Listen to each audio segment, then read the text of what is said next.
Guten Morgen, Derby-Sieger. Viel Spaß beim Spieltagsrückblick.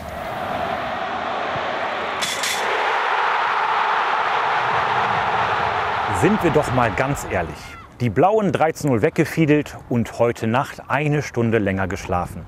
So sehen doch schwarz-gelbe Sonntage ganz nach unserem Geschmack aus. Um uns jetzt für den Spieltagsrückblick in die angemessene Stimmung zu bringen, hier nochmal die 3 Hütten von gestern, wie sie Nobby und Boris im Netradio gefeiert haben. Ja, die Fans unterstützen die Mannschaft nochmal, fordern sie auf, kommt weiter, weiter, weiter, weiter. Ecke von der rechten Seite jetzt. Es ist die 3. Komm, bring sie vors Tor. Sancho ist da und Guerrero. Jetzt machen sie es kurz, jetzt sind alle vorne. Nochmal, Guerrero. Brandt, Guerrero, Schuss aufs Tor! Tor! Tor! Tor! Tor! Für den BVB! Und das Tor macht die Nummer 16! Das ist Manuel Akanji! Jawohl!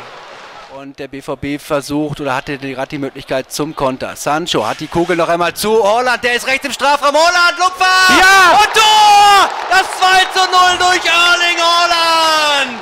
Borussia Dortmund macht nur 5 Minuten nach dem 1:0 den zweiten Treffer. Erhöht in der 61. Minute durch seinen Torjäger, durch Erling Haaland auf 2:0. Die Weichen sind auf Sieg gestellt im Derby Nummer 157. Und 300 Fans lassen ihre Schals kreisen, feiern das 2:0 für Schwarz-Gelb.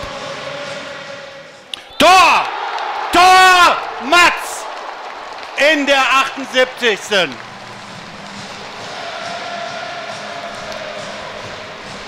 Der zweite Abwehrspieler, der zweite Innenverteidiger, der am heutigen Abend erfolgreich ist. Zweites BVB-Tor nach einer Ecke. Mats Hummels mit dem 3:0 gegen Schalke 04.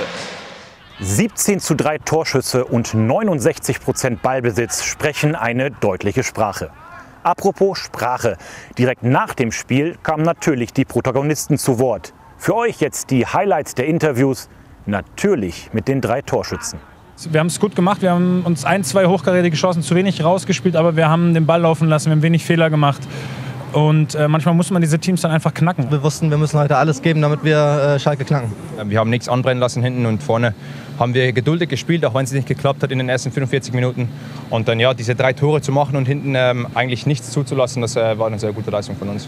Auch wenn es jetzt am Ende 3:0 stand, auch nicht so einfach das Spiel. Die Schalke haben mit Mann und Maus verteidigt. Trotz alledem bin ich sehr glücklich.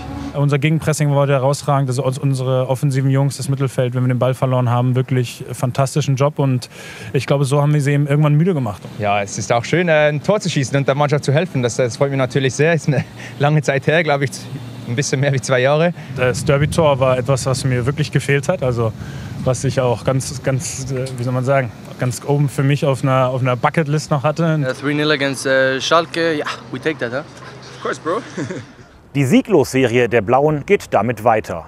Die Torlosserie von Mats Hummels gegen die Blauen, das haben wir gerade gehört, ist endlich beendet. Und ganz nebenbei hat er noch eine andere Serie ausgebaut. Über beide haben wir gerade mit ihm gesprochen. Mats, zugegeben, es hat ja schon etwas Fußballromantisches, wenn ein mehrfacher Meister-Doublesieger und Weltmeister sich darüber ärgert, dass er noch kein Derby-Tor hat. Bist du so jemand, der sich, sag mal, so kleine Ziele auf so eine, wie von dir erwähnte, imaginäre Bucketlist setzt, um vielleicht auch die Gier, die Motivation, die Lust am Fußball trotz aller Erfolge hochzuhalten? Also das passiert nicht künstlich, sage ich mal. Also es ist nicht so, dass ich das aktiv mache, um Ziele zu haben, sondern es sind einfach Ziele, bei denen ich merke, die sind in mir. Und im Derby-Tor, 19. war es, glaube ich, habe ich dann gestern gelesen. 19. Derby war halt schon eine wichtige Sache für mich. Also ich wollte prinzipiell gegen Schalke mal treffen. Es gab ja auch die Möglichkeit, dass es kein Derby war in den letzten Jahren mal für mich. Aber dass es dann im Derby geklappt hat, ist natürlich umso schöner mit einem Sieg zu 0. So habe ich mir das vorgestellt. Und dann auch noch vor der Süd, auch wenn leider keiner da war. Es war der Übungsdurchlauf dafür, wenn dann das nächste Mal die Süd wieder da ist im Derby, dann weiß ich, wie es geht. Sehr schön. Eine persönliche Torserie damit beendet, eine persönliche Torserie dadurch fortgesetzt. In der 13. Saison in Folge hast du jetzt getroffen. Du bist damit der einzige Bundesliga-Profi. Ich weiß, das ist mir wichtig. Ja, ich wollte sagen. Und das als Verteidiger. Was sagst du denn dazu?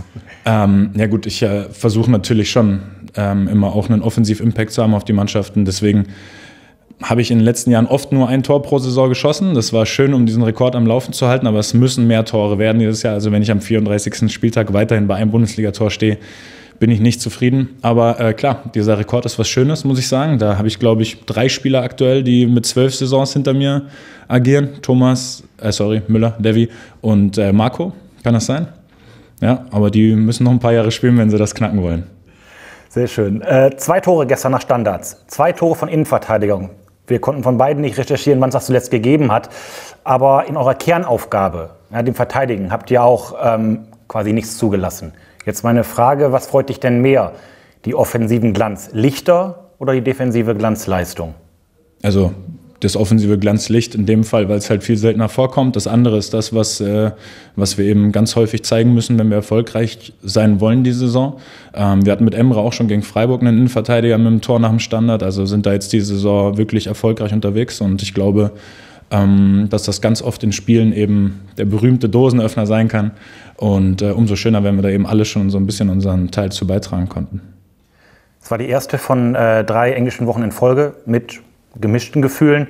Belastung ist und bleibt hoch. Nicht umsonst hat der Trainer jetzt zuletzt immer 5-mal gewechselt. Und worauf wird es in den nächsten Spielen ankommen, um trotz der weiter zu erwartenden Rotationen die so oft zitierte Konstanz an den Tag zu legen? Ja, ganz klar durch die Basics, dass wir gegen den Ball hart arbeiten. Unser Gegenpressing war sehr, sehr gut gestern. Also wenn unsere offensiven Jungs mal einen Ball verloren haben, sind sie hinterhergegangen. Jaden, zweite Halbzeit auch einmal bei 2-0, 3-0. Da merkt man schon, das sind die Momente, in denen man merkt, die Einstellung stimmt einfach gerade. Und das muss personalunabhängig der Fall sein, dass wir eben, egal wer auf dem Platz steht, einfach diese Basics eben immer abrufen. Und dann ist es mit dem Ball konzentriert, geduldig, wie der Trainer mal sagt, aber eben trotzdem schnell den Gegner zum Laufen bringen, weil wir oft sind eben wie Schalke gestern die Mannschaften sehr aufs Verteidigen aus und dann sind sie oft laufstark, aber irgendwann, wenn man nie den Ball hat, wird man müde im Kopf und da ist es eben ganz wichtig, das Tempo hochzuhalten über 90 Minuten mit dem Ball und das können wir in jeder Besetzung, egal wer auf dem Platz steht. Soweit Mats Hummels. Und dann war da ja gestern noch der Instagram-Kommentar von Kevin Großkreuz, der ihm jetzt teuer zu stehen kommen könnte. Hier mal für euch die Worte, die Kevin unter einem Bild auf dem BVB-Kanal veröffentlicht hat, adressiert an Erling Haaland. Einfach ein geiler Typ, hast 1 Jahr lang frei essen im Schmackes, Bro. Und hier, lieber Kevin, was Erling dir dazu gerne sagen möchte. Hey Kevin, thank you for the nice words and thank you for the invitation to your restaurant. I will definitely come around and maybe in the future maybe it will be a Erling Haaland Schnitzel or a Derby Sieg Schnitzel or something like that. And yeah, we see us soon. Wenn wir Erling richtig verstanden haben, möchte er übrigens das gesamte BVB-TV-Team mit einladen. Tja, wir könnten sicherlich noch Stunden weiter über den Derby-Sieg sprechen, aber wir haben es heute auch schon thematisiert. Es geht Schlag auf Schlag weiter. Daher blicken wir ab sofort nach vorne auf die kommenden Aufgaben. Und so machen wir auf den Derby-Sieg und die Sendung schweren Herzens den Deckel drauf. Ihr dürft und solltet den heutigen Sonntag noch ausgiebig genießen. Und damit Tschüss aus Dortmund.